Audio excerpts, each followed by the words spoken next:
Welcome back to the deep dive.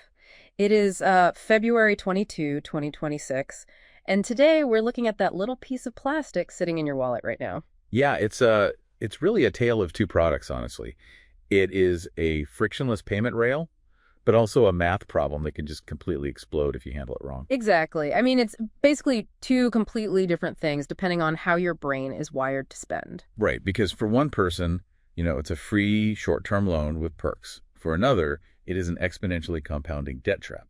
And you hear those industry terms like transactor and revolver, you either pay it off or you don't. But that wall between them is terrifyingly thin. Like most people don't realize the grace period, that 21 to 25 days where you borrow the bank's money for free, is actually conditional. Right. It only exists if your balance is zero at the start of the cycle. If you miss that full payment by even a single penny. You cross right over into revolver territory. And this is the part that's shocking. The grace period isn't just paused, it is revoked retroactively. Retroactively. Yes. The bank looks back and charges interest on a purchase you made 3 weeks ago. You switch to the average daily balance method, where interest compounds daily instead of monthly. And the kicker is, even if you pay the full balance off the very next month, you still get hit with a bill. Exactly. It's called trailing interest.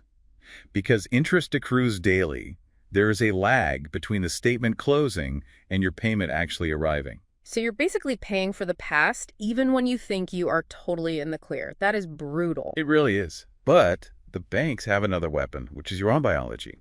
The research calls it spendception. Right, where using plastic actually changes your brain chemistry compared to cash. Yeah. When you hand over physical cash, your brain activates the insula. That is the region associated with pain and disgust. Like a natural braking mechanism. Precisely, to stop you from depleting your resources. But credit cards anesthetize the insula. You just don't feel that pain of paying. So if the pain center is asleep, what is actually taking the wheel? The striatum.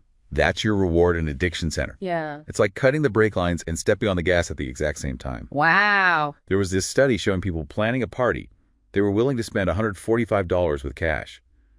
If they could use a card, that jumped to $175. The abstraction just primes you to overspend. I'm guilty of that, but I usually justify it with those trifectas or quadfectas. Pooling points from Chase, Citi, and Wells Fargo to claw back value. Exactly. But looking at the 2026 legislative landscape, that golden age might be ending, right? It's a huge existential threat. The Credit Card Competition Act was reintroduced. It targets the duopoly of Visa and MasterCard to lower those swipe fees. Those invisible taxes merchants pay to banks, which basically fund my 5% cash back. Right. Retailers want those capped to lower their costs. But look at the European Union. When they capped interchange fees a decade ago, rewards programs just collapsed. So if this passes, we could see an extinction event for points and miles. Very possible. And shifting gears to the other side of the credit spectrum, there's buy now, pay later. Which used to be phantom debt, totally invisible to credit bureaus. Not anymore. As of late 2025, the invisibility cloak is gone. The FICO 10 models now fully integrate BNPL data. So those pay-in-4 installments are tracked. How does that actually hit your score? It can be surprisingly damaging. About 85% of users will see score swings.